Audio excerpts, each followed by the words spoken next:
భారతీయ 2 premiere show ఎలా అనిపించింది? మామూలుగా లేదన్నా, పిచ్చెక్కిపోయింది. కమల్ హాసన్ డైలాగ్ వేరే లెవెల్ అన్నా. అస్సలు ఆయన గట్టప్స్ వేరే అన్న. అసలు ఏంది ఆ ముసలి వేషం, ఏంది ఆయన ఏం చేస్తుండో అర్థమైతే ఆ సినిమానా ఏంది.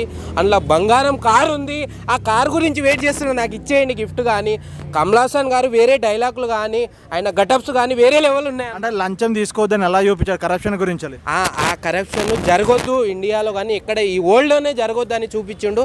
అది వేరే లెవెల్ అన్న. అసలు సినిమా చూడాలని నేను ఫిక్స్ అయిపోయాను అన్నది. ఇప్పుడు వచ్చిన కల్కిని మించి ఉందా ఈ వీక్లో? మించి కాదు, రికార్డ్ బద్దలు కొడతాడు అట్లుంది సినిమా.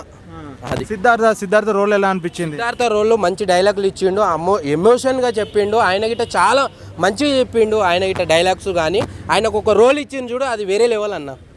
అంటే భారతీయుడు 1 మించి ఉంది అనుకోవచ్చు. 1 మించి ఉంది, 2 రాపోతుంది, 2 తర్వాత 3 రాసి పెట్టుకో. అది అన్న ఎలా అనిపించింది అన్న రామ్ చరణ్ లాస్ట్లో గెస్ట్ అపిరియన్స్? అది వేరే లెవెల్ అన్న. పిచ్చెక్కిస్తుంది, థియేటరు ఇట్లా షేక్ అయిపోతుంది.